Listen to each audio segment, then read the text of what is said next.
नमस्कार किसान भाइयों, एसआरजे खेती की एक नई वीडियो में आप सभी का स्वागत है। किसान भाइयों, आज की वीडियो में हम जानने वाले हैं कि धान की फसल में 40 से 50 दिन पे आपको कौन सा घुलनशील उर्वरक देना चाहिए। जैसे एनपीके हो गया तो आपको कौन सा एनपीके देना चाहिए, इसी के बारे में आज की इस वीडियो में हम चर्चा करने वाले हैं।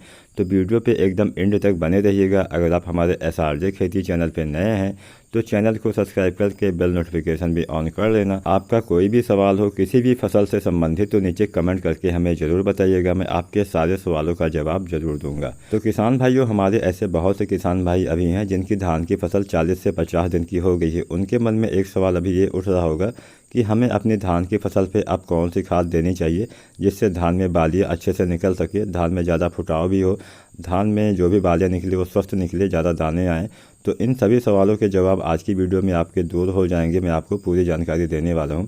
और बहुत से हमारे किसान भाई ऐसे हैं जिनकी धान की फसल अभी 40 से 50 दिन की हो गई है, लेकिन देखने में आपको ऐसा लगेगा कि उनकी धान की फसल अभी केवल 25 से 30 दिन की ही हुई है। इतनी कमज़ोर उनकी फसल नज़र आ रही होगी। तो उनको क्या करना चाहिए, सबसे पहले हम यही जानते हैं। जिन किसान भाइयों की फसल अभी काफ़ी कमज़ोर रह गई है, पौधे में ज़्यादा कल्ले नहीं है, पौधे आपको एकदम कमज़ोर नज़र आ रहे हैं, तो उनको आपको क्या करना है, उनको देना है एनपीके 19-19-19 या फिर उनको देना है एनपीके 20-20-20। आप सभी को पता ही होगा एनपीके 19 या फिर 20-20-20 में 19% नाइट्रोजन, 19% फास्फोरस, 19% पोटास पाया जाता है, या फिर 20% नाइट्रोजन, 20% फास्फोरस, 20% पोटास पाया जाता है। क्योंकि आपकी फसल अभी काफ़ी कमज़ोर है तो आपको कोई अन्य खाद देने से उसमें विशेष लाभ नहीं होने वाला है। तो इस समय आपको अपनी धान की फसल में, जो आपकी 40 से 50 दिन की हो गई है, काफ़ी कमज़ोर फसल नज़र आ रही है, तो उसमें आपको यही देना है एनपीके 19-19-19। अगर हम मात्रा की बात करें तो 1.5 से 2 किलोग्राम मात्रा आपको प्रत्येक एकड़ के हिसाब से आपको ऐसी फसल पे देना है जो आपकी काफ़ी कमज़ोर रह गई हो।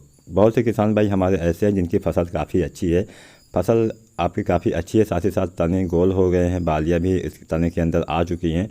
तो उस अवस्था में आपको क्या करना चाहिए, उस अवस्था में सबसे बेहतरीन खाद आपके लिए कौन होने वाली है। दोस्तों, अगर अभी तक हमारे चैनल पर नए हैं, चैनल को सब्सक्राइब नहीं किया है तो प्लीज़ चैनल को सब्सक्राइब कर देना और बेल नोटिफिकेशन भी ऑन कर लेना। तो जिन किसान भाइयों की धान की फसल अभी 40 से 50 दिन की हुई है और आपके पौधे काफ़ी अच्छे हैं, काफ़ी ज़्यादा उसमें विकास हुआ है, तने आपके गोल हो गए हैं, बालियाँ तने के अंदर आ चुकी हैं, तब आपको देना है एनपीके 05234।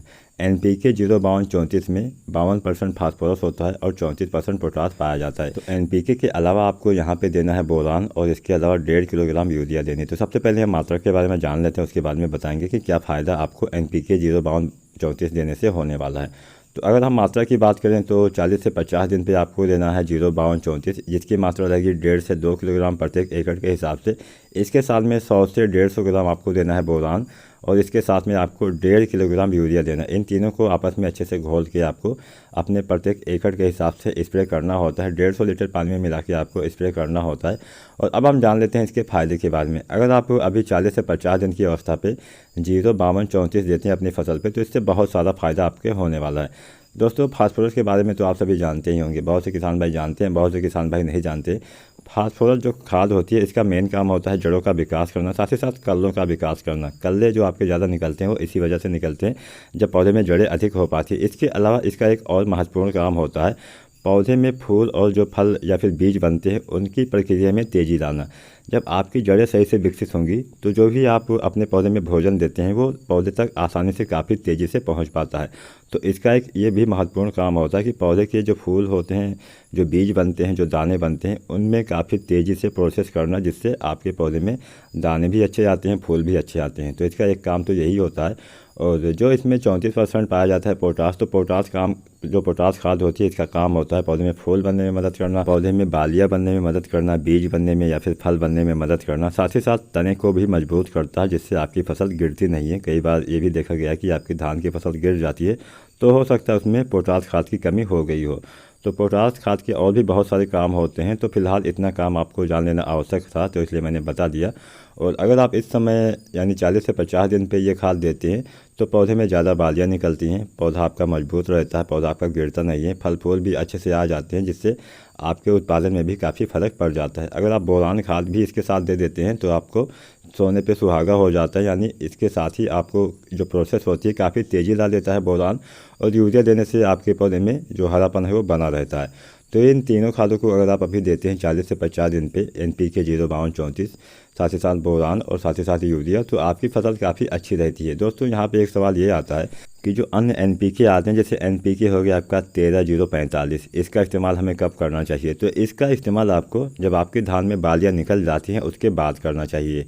और जो अन्य NPK आता है 0050, इसका भी इस्तेमाल आपको जब आपके फसल में दाने निकल जाते हैं, जो दाने निकलने के बाद दूध वाली अवस्था होती है, दुग्धावस्था या फिर मिल्किंग वाली अवस्था, उस समय अगर आप इसका इस्तेमाल करते हैं तो वहाँ पे आपके दाने भरने में मदद करता है, दाने को मजबूत बनाता है। देखते होंगे नीचे तक कुछ दाने होते हैं जिसमें जो बालियाँ होती है वो दाने नहीं भर पाते हैं, तो नीचे तक बालियों में दाने भरने में मदद करता है, आपकी बालियाँ खाली नहीं रह पाती हैं। तो आपको इसका इस्तेमाल बालियाँ निकलने के बाद करना, साथ ही साथ 13045 का भी इस्तेमाल बालियाँ निकलने के बाद ही करना चाहिए। और बालियाँ निकलने से पहले आपको 05234 का इस्तेमाल करना, साथ में बोरान और यूरिया खाद को मिला के भी देना चाहिए। दोस्तों यहाँ पे एक ज़रूरी बात मैं आपको और बता दूं, जब आपकी धान की फसल 40 से 50 दिन की हो जाती है तो आपको किसी भी प्रकार के जो ग्रोथ प्रमोटर मार्केट में आते हैं उसका इस्तेमाल अपनी धान की फसल पर नहीं करना चाहिए, क्योंकि इस समय इसके इस्तेमाल से कोई भी लाभ आपकी फसल पर नहीं होने वाला है, व्यर्थ में आपका पैसा जाएगा। तो बहुत से लोग कहते हैं करना चाहिए, लेकिन मैं कहता हूँ आपको जब आपकी धान की फसल 40 से 50 दिन की हो जाती है तब किसी भी प्रकार का ग्रोथ प्रमोटर आपको धान की फसल पे नहीं डालना है। और यहाँ पे ऊपर जो मैंने खादें बताई है इसी का इस्तेमाल आपको करना है। तो उम्मीद करता हूँ आज की वीडियो आपके लिए लाभकारी रहेगी, आप इसका लाभ उठाएंगे और अपनी फसल पे इसका छिड़काव कराएंगे। तो अगर आपकी धान की फसल कमज़ोर है तो पहले जो मैंने तरीका बताया NPK 19-19-19 इसका इस्तेमाल करिए। और अगर आपकी फसल अच्छी है तो आपको इस्तेमाल करना है NPK 05234 के साथ बोरान और यूरिया को मिला के स्प्रे करना है। तो उम्मीद करता हूँ आज की जानकारी आपको पसंद आई होगी। वीडियो पसंद आई है तो लाइक करना, शेयर करना, चैनल पर नए हैं तो हमारे SRJ खेती चैनल को सब्सक्राइब करना बिल्कुल मत भूलिएगा, साथ ही साथ बेल नोटिफिकेशन भी ऑन कर लेना। वीडियो देखने के लिए आपका बहुत बहुत धन्यवाद।